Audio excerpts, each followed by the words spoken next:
BJP और मोदी सरकार को रोकने के लिए बना विपक्ष का गठबंधन इंडी बिखर रहा है। लोकसभा चुनाव के बाद पहले हरियाणा और जम्मू कश्मीर और फिर महाराष्ट्र झारखंड के विधानसभा चुनाव में कांग्रेस के पुअर परफॉर्मेंस के बाद गठबंधन के सहयोगी दल ही कांग्रेस की लीडरशिप पर सवाल उठाने लगे हैं। इसकी शुरुआत हरियाणा में कांग्रेस की हार के बाद हुई। आपको बता दें कि हरियाणा की हार के बाद कांग्रेस को विपक्षी दलों की किन प्रतिक्रियाओं का सामना करना पड़ा। शिवसेना, कांग्रेस को पता है कि जीत को हार में कैसे बदलना है। सपा, कांग्रेस को जो मेरा है वो मेरा है, जो आपका है वो हमारा है की सोच से बाहर निकलना पड़ेगा। नेशनल कॉन्फ्रेंस, हरियाणा की हार के कारणों का पता लगाने के लिए कांग्रेस को गहराई से आत्मचिंतन करना होगा। सीपीआई, इंडी गठबंधन ने एक साथ चुनाव नहीं लड़ा, जिसका बीजेपी को फायदा हुआ। एनसीपी, ऐसा लग रहा था कि कांग्रेस का परफॉर्मेंस अच्छा होगा, लेकिन वैसा नहीं हुआ।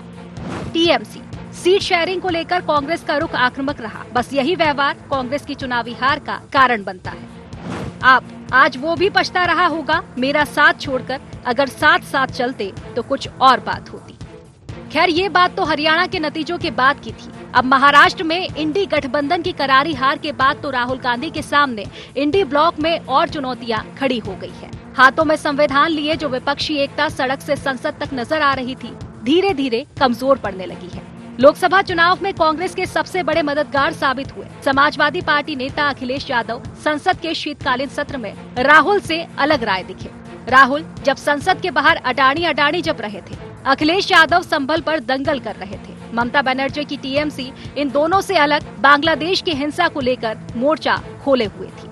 यही नहीं, राहुल गांधी के खिलाफ खुली बयानबाजी भी इंडी गठबंधन की ओर से हुई। टीएमसी ने राहुल गांधी की जगह ममता बनर्जी को इंडी गठबंधन की कमान देने की मांग उठाई, तो सपा ने संसद छोड़कर उनके संभल जाने पर सवाल उठाए।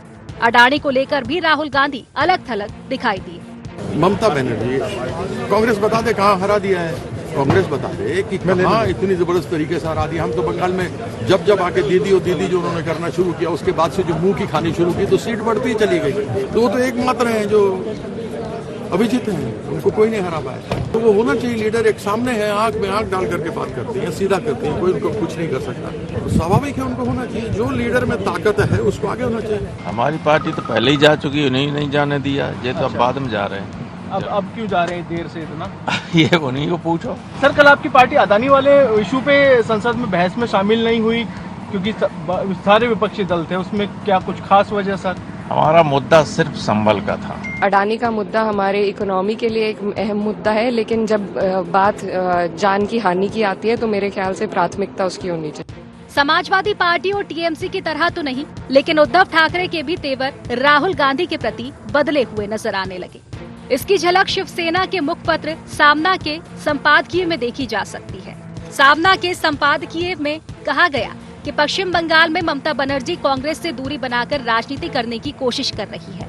अब अरविंद केजरीवाल भी उसी रास्ते पर जा रहे हैं। उद्धव ठाकरे का मानना है कि आम आदमी पार्टी नेता अरविंद केजरीवाल को इंडी गठबंधन का हिस्सा बनाए रखने के लिए मनाने की जरूरत है। इंडी गठबंधन के सहयोगी दलों के इन तेवरों को देखकर सवाल उठ रहा है कि कहीं देश में फिर से तीसरे मोर्चे की सुगबुगाहट तो नहीं शुरू हो गई है। क्षेत्रीय दलों का मानना है कि अब कांग्रेस को सिर्फ राष्ट्रीय पार्टी या बड़े भाई का हवाला देकर हिस्सेदारी नहीं मांगनी चाहिए, उसे पहले अपनी वैल्यू स्थापित करनी चाहिए। अगर कांग्रेस के रवैये में बदलाव नहीं आता तो गैर कांग्रेसी और गैर बीजेपी दल एकजुट होकर फिर से तीसरा मोर्चा बना ले, इसकी संभावना से भी जानकार पूरी तरह से इनकार नहीं कर रहे हैं। Bureau report, IND 24।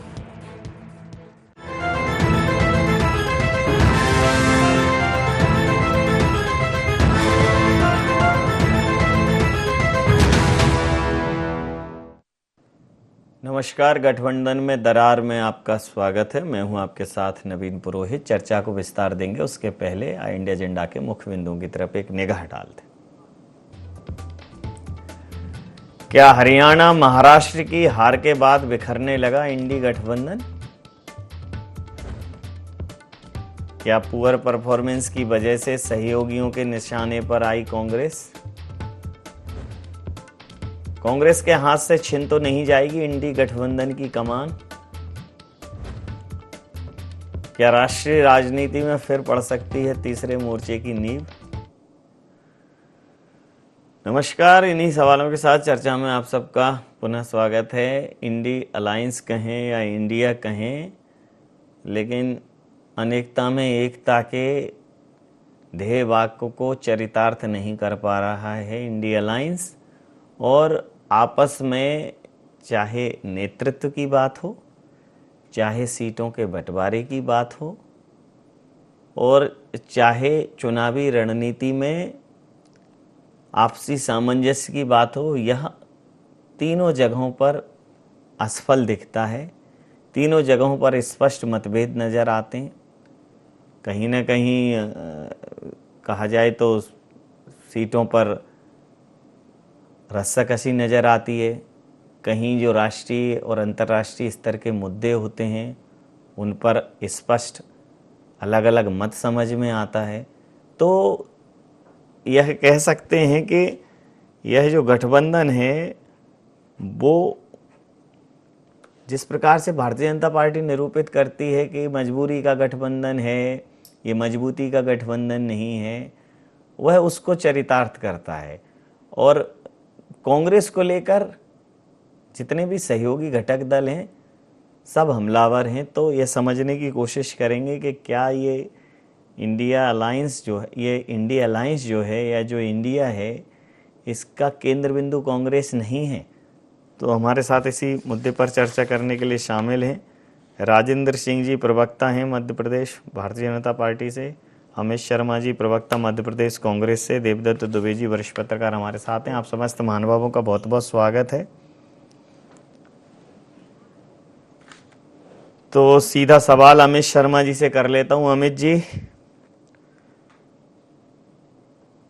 ये जो इंडिया अलायंस है, इसकी जो तमाम सहयोगी जो घटक दल हैं सबकी अपनी अपनी बातें होती हैं, उसको लेकर इस प्रकार से दिखाया जाता है कि भाई अब कुछ आप लोगों के बीच में ठीक नहीं है। मतलब ये जो इंडिया अलायंस, जिसका नाम आपने इंडिया तो रखा था, लेकिन वो विविधता में अनेकता में एकता आप बना नहीं पाए, और राहुल गांधी जी को लेकर सबका मोह भंग हो रहा है। क्या कहें? देखिए नवीन जी, ये सवाल आज भले ही आपने पूछा है, लेकिन ये सवाल नया नहीं है। ये सवाल पत्रकारिता के तौर पर, हमारे प्रतिद्वंदी भारतीय जनता पार्टी के दल के नेताओं के तौर पर, ये गठबंधन सामूहिक तौर पर चुनाव लड़ा तो भी ये प्रश्न पैदा हुए। ये बिखराव होता है, कोई चीज़ खटपट होती है, या सीट बंटवारे में इलेक्शन में लेट होता है, या कहीं ना कहीं कोई विचारों में अलग कोई दिखाई देता है, तो भी ये प्रश्न उठता है। अभी हाल ही में किसी भी गठबंधन की मूल रचना चुनाव होती है। हमने महाराष्ट्र में चुनाव लड़ा, 7 चुनाव लड़ा। हमने हरियाणा में कई पार्टियों के साथ मिलकर चुनाव लड़ा, 7 चुनाव लड़ा। उत्तर प्रदेश में अभी 9 सीटों पर चुनाव हुआ, हमने 7 चुनाव लड़ा। अखिलेश जी ने कहा कि 9 के 9 सीटें उनको दी राहुल जी ने। आज जहां भी चुनाव हुए उन चुनाव में हमने 7 चुनाव लड़ने का काम किया। और किसी भी गठबंधन को आप देखिए, उस समय की राजनीतिक परिदृश्यता, उस समय की राजनीतिक मुद्दे और उस समय राजनीतिक विचारधारा के गठबंधन की सामूहिकता, ये सारी चीजें मद्देनजर होती हैं। और न केवल कोई कांग्रेस, हम अटल जी के दौर को उठा लें, हम वर्तमान में 10 वर्षों में मोदी जी के दौर को उठा लें। तो मोदी जी पे कौन सवाल उठा रहा है? नहीं, मोदी जी ने महबूबा मुफ्ती के साथ गठबंधन करा, मोदी जी ने नीतीश कुमार जी के साथ पहले गठबंधन करा, फिर टूट के अलग चले गए। तो ये राजनीतिक परिदृश्यता कहीं ना कहीं बिखराव पर भी होती है और एकजुटता के साथ होती है। लेकिन जो मूल मकसद होता है चुनाव, नवीन जी, कांग्रेस ने हाल ही का चुनाव महाराष्ट्र में एकता के साथ और इंडिया गठबंधन ने एक साथ करा। परिणाम विपरीत आए, उसकी सारी जिम्मेदारियां सारे गठबंधन के समस्त दलों को होंगी। जब पार्लियामेंट का इलेक्शन हुआ, यही गठबंधन, भारतीय जनता पार्टी के लोग कह रहे थे कि 2 लड़के दहाड़ रहे, जब वो दहाड़ दिख रही थी, अब बिखराव दिख रहा है। तो ये सामाजिक परिस्थितियों पे मुद्दे की स्वतंत्रता होती है। कई मुद्दे अपनी स्वतंत्रता से उनके दल उठाते हैं, लेकिन सामूहिकता पर जब देश की लड़ाई होती है, किसानों की बात होती है, नौजवान के रोजगार की बात होती है, इन 10 वर्षों में अगर कहीं कोई बात होती है तो निसंदेह अगर लोकतंत्र पर कोई खतरे की बात होती है, किसी की आवाज उठाने की बात होती है, तो इंडिया गठबंधन ने सामूहिक तौर पर, और उसमें पश्चिम बंगाल की नेता ममता दीदी भी शामिल होती हैं। भले ही ममता दीदी भी क्यों कह रहे हैं, ममता दीदी तो शामिल हैं ही। नहीं, ममता तो जोर दे के कह रहे हो, इसी जोर में दे तो के- लग रहा है जोर कि दे कुछ के गड़बड़ है। जोर देके मैं इसलिए कह रहा हूं क्योंकि बार बार भारतीय जनता पार्टी जोर दे के बताती है। तो अभी हमने देखा, यही भारतीय जनता पार्टी के लोग क्या कह रहे थे कि अगर 3 दिन में सरकार नहीं महाराष्ट्र की बनी तो राष्ट्रपति शासन लगा देंगे। किसके शब्द थे? अभी भारतीय जनता पार्टी के विद्वान साथी मुस्कुरा रहे, तो इस पर भी जवाब दें। और आज इस गठबंधन को जो मधुरता से एकता के साथ चला गया, वो शिंदे अचानक गांव चले जाते हैं, फडणवीस बीजेपी कार्यालय जाते हैं, फिर सब दिल्ली जाते हैं, लेकिन कहीं ना कहीं विचारधारा के साथ उनकी बात जो 3 दिन में राष्ट्रपति शासन लगाने की बात थी, वो कहां थी? ये भी एक एनडीए का गठबंधन है। तो प्रश्न सब बनते हैं जब प्रश्न ज्यादा पैदा होते हैं, जब विपक्ष की भूमिका होती है। जी राजेंद्र सिंह जी, आप इंडी अलायंस पर या इंडिया पर बहुत सवाल उठा रहे हैं कि इनमें आपस में ये का नहीं है। हालांकि सवाल उनके अंदर से उठ रहे हैं तो आपको मौका मिल रहा है, लेकिन वो ये कह रहे हैं ऐसा तो आपके यहाँ भी हो रहा है, आपका भी जो यूपी है उसमें भी ऐसा होता है। तो इस तरह से देखिए नवीन जी, जी जो अमित भाई को मैं सुन रहा था, सामूहिक राजनीतिक रूप से उनकी टिप्पणी ठीक थी कि भाई अलायंस जो होता है वो इलेक्शन को लेके होता है, और बीच में उन्होंने एक शब्द कहा कि वैचारिक रूप से। तो मैं इसकी शुरुआत का थोड़ा सा आपको जिक्र करूंगा कि जब आप पार्टी कांग्रेस की लिस्ट जारी करती थी कि ये लोग भ्रष्टाचारी हैं, ये चोर हैं, हम सरकार में आए तो इनको जेल भेज देंगे, फिर जब उनसे पूछा गया प्रेस कॉन्फ्रेंस में आपके प्रमुख से, साहब आप तो कह रहे थे अब गठबंधन, तो उन्होंने कहा नहीं, हमारा एकमात्र मकसद है भारतीय जनता पार्टी और मोदी जी को हराने के लिए हम गठबंधन कर रहे हैं। तो इसमें कहीं राष्ट्रवादी विचारधारा या राष्ट्र के मुद्दे, किसान के मुद्दे या कोई ऐसा मुद्दा नजर नहीं आया जिसपे ये कहे कि हम विकास के मुद्दे पर एक हो रहे हैं या कोई बात कर रहे हैं। इनका एकमात्र लक्ष्य था कि भारतीय जनता पार्टी और नरेंद्र मोदी जी को रोकना। तो ये जो गठबंधन बना था, ये जेल वाले, बेल वाले, इन लोगों का जो गठबंधन बना, अब इसमें ये असफल हो गए। तो सबके अपने अपने क्षेत्रीय दलों के राजनीतिक लाभ और वो थे। अब जो ये कह रहा है कि हमारे, अभी आपने, मैं आपके चैनल पे देख रहा था जस्ट 10 मिनट पहले कि फडणवीस साहब जो है दोनों शिंदे साहब और उनको लेकर मंत्रालय पहुंचे हैं, जबकि इनके यहाँ ये क्या चलता है सिस्टम कि अगर हार होती है या जीत होती है तो उसके बाद ये यश और अपयश के सहभागी नहीं होते हैं।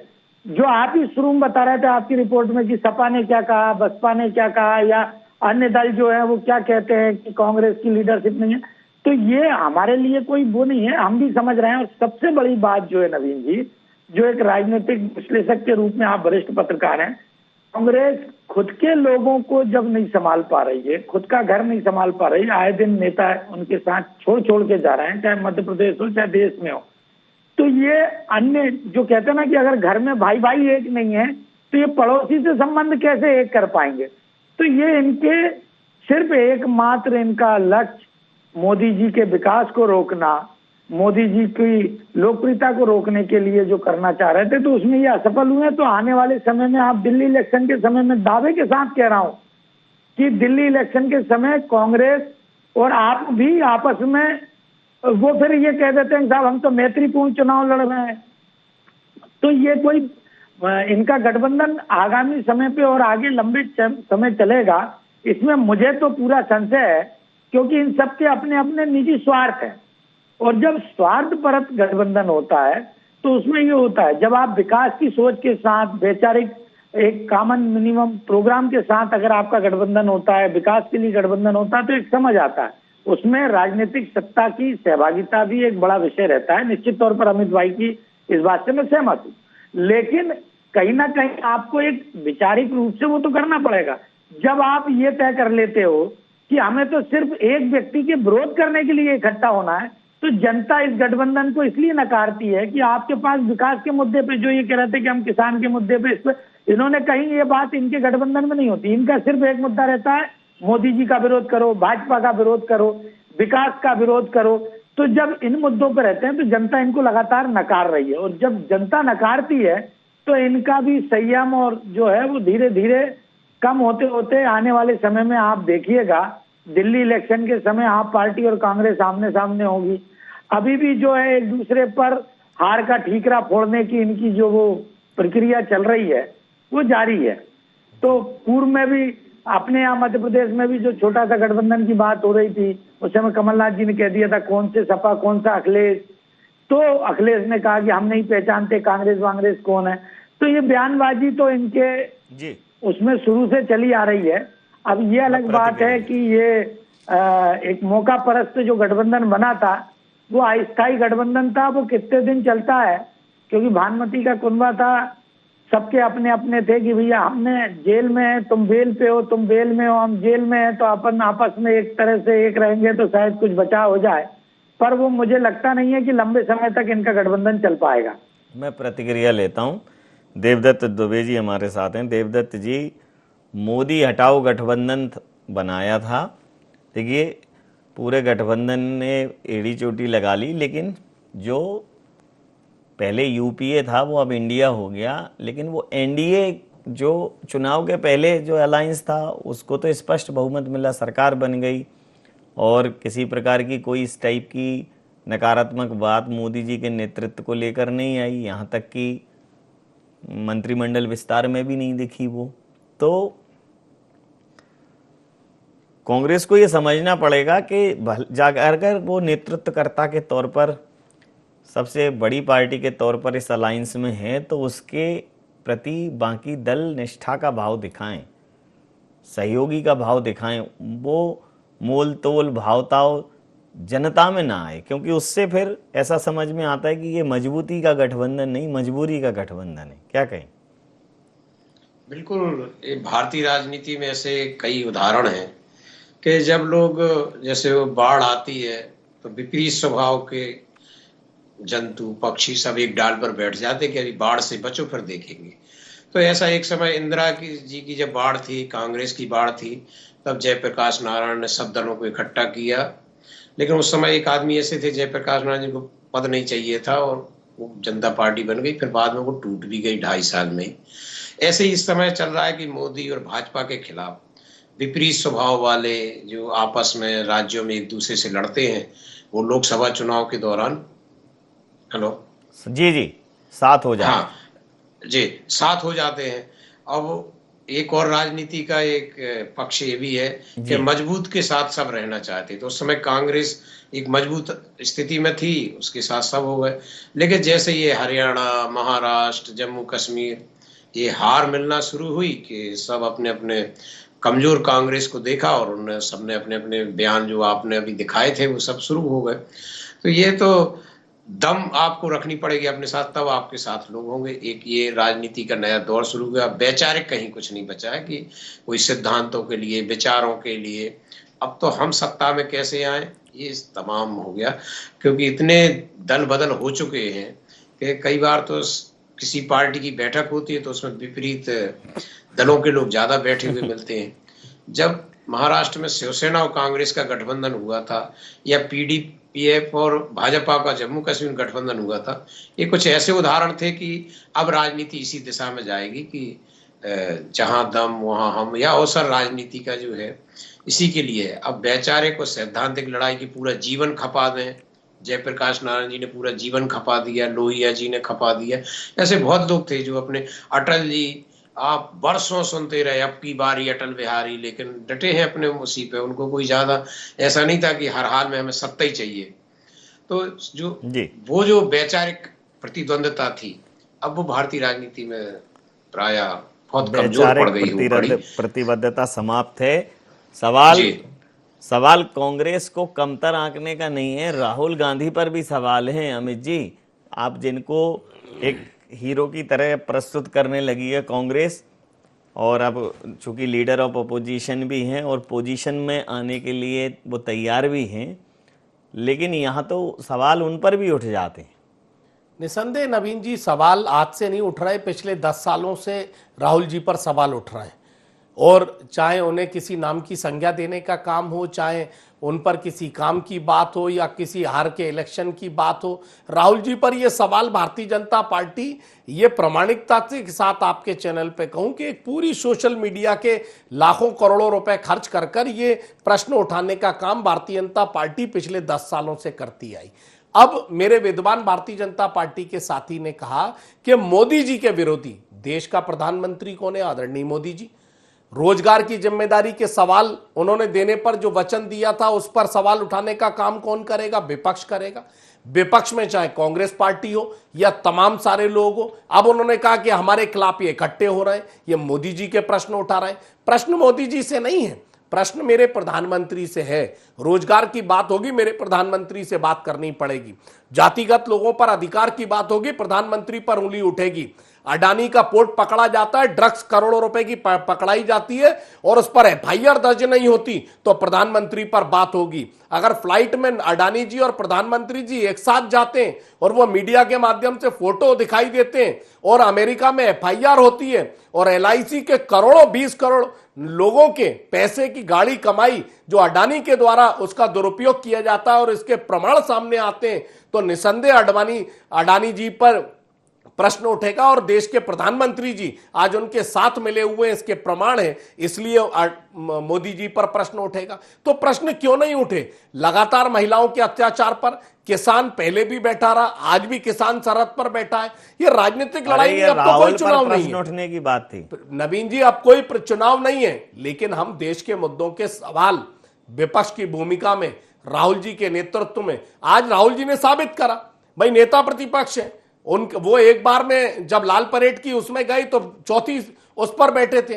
भाई इनके कोई योगदान नहीं है, जनता में साबित करा, जनता में योगदान दिया, जनता ने उनके नेतृत्व को सहारा और उनकी कही गई बातों को साबित हुआ और सही साबित हुई, इसलिए आज वो नेता प्रतिपक्ष है। निसंदेह कांग्रेस कल भी देश में बड़ी विपक्ष की पार्टी थी, आज भी बड़ी पार्टी है और आगे भी बड़ी पार्टी रहेगी। क्षेत्रीय दलों के विचार अलग हो सकते हैं और जैसा कहा अभी शब्दों के वाण की बात आई, मैं 2 बात याद दिलाना चाहता हूं।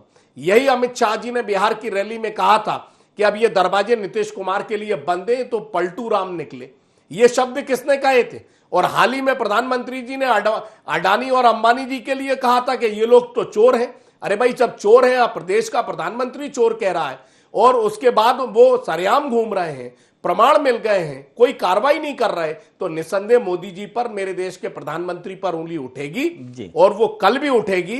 और अगर वो कहीं प्रतिक्रिया ले तारीफ होगी तो निसंदेह तारीफ होगी और अगर देश के कोई सवाल होंगे राजेंद्र सिंह तो हम मोदी जी पर प्रश्न उठाएंगे। राजेंद्र सिंह जी वो भी उंगली उठाए हुए हैं। मेरे प्रिय मित्र अमित भाई कह रहे थे जी कि ड्रग्स की बात करी तो आईटी सेल दिल्ली के व्यक्ति उसमें इन्वॉल्व थे, जो कांग्रेस आईटी सेल दिल्ली के पदाधिकारी थे, अध्यक्ष थे। ड्रग्स पकड़ाया है, ये एप्रिशिएट करने वाली बात है कि अगर मध्य प्रदेश में ड्रग्स सप्लाई हो रही थी उसको सरकार ने रोका है, पकड़ा है। नहीं वो अडानी के की बात कर रहा हूं। एक मिनट, दूसरी चीज सुन तो लीजिए आप अमित भाई। आपने कहा अडानी जी के साथ मोदी जी दिखते हैं। अडानी जी कोई आतंकवादी है क्या कि उनके सामने देश से इंडस्ट्रियल है? वही अडानी जब राजस्थान जाते हैं तत्कालीन कांग्रेस सरकार के समय तो अशोक गहलोत जी उनके लिए पलक पौड़े बिछाते हैं, रेड कारपेट बिछाते हैं और आपके राहुल गांधी की उपस्थिति में करते हैं, तब वो अडानी अच्छे रहते हैं। अगर कांग्रेस सरकार की प्रदेश सरकार को वो रोजगार के लिए इंडस्ट्री दे रहे थे तो उनके लिए पलक पौड़े बिछा रहे थे आप, तब वो अडानी जी अच्छे थे। और वही जब देश में अन्य जगह विकास के लिए इंडस्ट्रीज लगा रहे हैं, कुछ कर रहे हैं, तो आप उनको चोर घोषित कर देते हो। अरे इंडस्ट्री नहीं लगा रहे, उनके पोर्ट पर ड्रग्स पकड़ाई जाती है। मेरे भाई सुनिए, मैं आपकी बात सुन रहा था, आप मेरी बात सुन ले अमित भाई। दूसरी चीज, इसी चैनल पे पूरी जिम्मेदारी के साथ मैं बोल रहा हूं, जब लोकसभा चुनाव के समय के बाद आप और मैं दोनों ही थे, आपने कहा था कि ये सरकार में दोनों बाबू नचा देंगे। नवीन सरी एंकर थे जी, मुझे बहुत अच्छे से याद है। आपने कहा था नवीन बाबू और चंद्रा बाबू नायडू, ये 2 बाबू मिलके क्या क्या करेंगे आपको नहीं पता है, आपका अनुभव ज्यादा था। मैंने उस दिन भी आपसे कहा था कुछ नहीं होगा और आज सरकार बने 6 महीने से ज्यादा हो गए कौन सा 5 चंद्रा साल बाबू की नायडू सरकार या बनी, नवीन अभी तो बाबू ने 6 कौन महीने सी हुए। शपथ- नहीं, ये अभी तो धुन चालू होगी। हमेशा सिर्फ राजेंद्र जी, मेरी बात सुनो, अमित राजनीति भैया। धुन थोड़ी देर में चलती है। अरे अभी मतलब तो आपने टेप ये रिकॉर्ड कहा था चालू होगा, इंतजार धुन करिए चालू महीने होगी। भर। अमित अभी भाई, आप रुक जाइए। सुन लो, अब आपका ही बयान बता रहा हूँ। आपने कहा था कि ये अभी चंद दिन में देख लीजिएगा ये दोनों बाबू क्या क्या करते हैं। 6 महीने निपट गए। आप सिर्फ आशंका और कुशंका से ग्रसित कांग्रेस के उस पर चलते हो कि यार कहीं किसी का कुछ भी गड़बड़ हो जाए, इनका कुछ गड़बड़ हो जाए, तो ऐसा होता नहीं है। ये एनडीए गठबंधन जो है, ये आपको समझना पड़ेगा कि ये वैचारिक रूप से सशक्त गठबंधन है ना। आपका गठबंधन मौका परस्त गठबंधन था। आपने उस समय कहा था, मैंने इसलिए कहा आप चाहो तो पुरानी रिकॉर्डिंग देख सकते हो। आपने उस दिन शपथ राजेंद्र जी, ग्रहण के समय अजीत कहा था। पवार जब कांग्रेस में रहते हैं तो वो देशद्रोही रहते हैं, ईडी और सीबीआई होती ऐसा नहीं है। और जब भारतीय अच्छा, जनता और पार्टी वही में चले बात जाते हैं तो ठाकरे की साफ हो जाते शिवसेना, हैं। चलिए, वही उद्धव ठाकरे शिवसेना और कांग्रेस एक दूसरे को उद्धव कहते हैं कि ये ठाकरे तो जब जहर आपके है। साथ थे पेट के अंदर। तो हिंदूवादी आप तो थे, कहते थे ना, हिंदूवादी उद्धव थे, ठाकरे- देशभक्त उद्धव थे, ठाकरे- और जब उद्धव कांग्रेस के ठाकरे साथ कहते आ थे, गए कांग्रेस तो वो देश के लिए देशद्रोही जहर हो है। गए, अरे- आतंकवादी अरे हो आप गए। बताइए ना, ये सारे आपने प्रश्न कितने साल पहले तो तक- आप अपने आप कितने में साल अंतर तक मंथन कर शिवसेना और लीजिए। कांग्रेस लड़ती रही और आमने सामने। प्रतिक्रिया लेता हूं। अंतिम आपने प्रतिक्रिया कहा नीतीश कि कुमार कांग्रेस जब जहर है। उद्धव अंतिम ठाकरे प्रतिक्रिया के साथ देश चर्चा लिए समाप्त जहर है। रमजान में जाते हैं तो वो नहीं, अमित पाकिस्तानी भाई, कहलाते अब हैं। आप प्रतिक्रिया के साथ प्रधानमंत्री के भटकने साथ का टोपी प्रयास पहन कर के रहे हो। बैठते हैं। अंतिम प्रतिक्रिया के साथ चर्चा समाप्त करूंगा। आप अंतिम पार्टी के प्रतिक्रिया। लीडर ने सरेआम प्रेस चलिए। कॉन्फ्रेंस करके कहा कि एक कांग्रेस दूसरे के पर सारे चोरों को क्यों जेल कालिख भेज दूंगा। पोत रहे हो, वो तो वो वो ठीक खुद जेल चलेगा। आपने बोला क्या? हो गया, हो आज गया। आप क्या बोल महबूबा रहे हो? दीदी के बयान सुन चलिए, लो ठीक। थोड़े से। एक नीतीश बाबू के पुराने एक दूसरे बयान के सुन मुंह लो। पर कालिख मत पोतो। हो गया, थोड़ा बहुत तो राजनीति का चेहरा ऐसा रहने दो कि लोगों को देखने लायक रहने दो। वरिष्ठ पत्रकार देवदत्त जी हैं। देवदत्त जी, अब कौन किसका उदाहरण दे? पहला पत्थर वो मारे जिसने पाप ना किया हो, जो पापी ना हो। वो तो अब गाना, अब पत्थर तो सबके हाथ में, मार कोई नहीं पा रहा है। न मीडिया, न पॉलिटिशियंस, न धार्मिक लोग, सब जगह एक अलग माहौल है। बहरहाल देखिए, गिरोह, गठबंधन हो या गिरोह हो, चोरों का भी गिरोह होता है। चोरी करने जाते हैं ना, डकैती डालने जाते हैं तो उनका भी गिरोह होता है, तो उनमें भी एका होता है, तब वो डकैती डाल पाते हैं। अगर ये जनता के हकों पे डकैती भी डालना है तो भी तो तुम्हें एक साथ रहना पड़ेगा। इनमें तो वहीं एका नहीं है, कौन से रास्ते से घुसेंगे? फिर मान लो कहीं जीत भी जाते हैं तो जूतम पैजार वो माल बटने पे होती है। तो चोर डकैतों में भी एका होता है, गिरोहों में। यहाँ तो गठबंधन है, गठबंधन में एका नहीं हो रहा। क्या डकैत तो नवीन जी एक ही है ना। नहीं, वो तो पहले से ही खेल रहा है। चलिए, एक ही व्यक्ति ये तो है। जनता डिसाइड करेगी। जनता डिसाइड करेगी। ये मानने को तैयार नहीं। जनता डिसाइड करेगी। अंतिम प्रतिक्रिया के साथ चर्चा समाप्त करूंगा कि सर, जो अलायंस था जिसका नाम इंडिया दिया, कॉन्सेप्ट ही ये था विविधता अनेकता में एकता, लेकिन वो एकता दिख नहीं रही है। और कांग्रेस के छत्र तले बाकी सहयोगी घटक दल जो है वो खूब मुंहजोरी कर रहे हैं, खूब आरोप लगा रहे हैं। अंतिम प्रतिक्रिया के साथ चर्चा समाप्त करूंगा। बिल्कुल, जब इंडिया गठबंधन नाम दिया था तब लोगों ने कहा था कि यथा नाम तथा गुणा, वैसा कुछ करेंगे कि भारत के लिए कुछ ऐसा विपक्ष, मजबूत विपक्ष देंगे। कई लोग होंगे जो मजबूत विपक्ष चाहते होंगे देश में। तो जब सीटों को लेकर, सरकार बनाने को लेकर गठबंधन होते हैं तब ऐसी स्थिति बनती है। वैचारिक रूप से कुछ मुद्दों पर, कुछ ऐसी चीजों पर जिस पे एक राय पहले से हुआ जाए, केवल चुनाव के समय बैठकें होती हैं और फिर गठबंधन होते और फिर टूट जाते। जहां ताकत हुई वहां लोग चले जाते। तो मुझे लगता है कि हर एक लोकतंत्र में सब चाहते हैं कि विपक्ष मजबूत हो। राजनीतिक दल है, सज्जन शक्तियों का गिरोह नहीं, लेकिन इतनी नैतिकता सब में होनी चाहिए कि हम मुद्दों पे और पहले से हर मुद्दे पे जब देश की समस्याएं तब भी एक हों, बिल्कुल, तो ठीक फिर है। वो चुनाव के समय भी एक हो ही जाएंगे। जी, समय सीमा के चलते मैं चर्चा समाप्त करूंगा। आप समस्त महानुभावों का बहुत बहुत धन्यवाद, बहुत बहुत आभार। तो सवाल ये है कि इंडिया क्या किया, तेरा मेरा किया तो कैसे जीतोगे जनता का जिया? आपको एक होना ही पड़ेगा। सभी मुद्दों पर आपके संवेद स्वर निकलें, तभी जनता तक पहुंचेंगे। अन्यथा ये गठबंधन मजबूती के लिए नहीं बल्कि मजबूरी के लिए जाना जाएगा। आई इंडिया एजेंडा में नहीं, आप बने रहिए आई इंडिया 24 के साथ और देखते रहिए आई इंडिया 24। नमस्कार।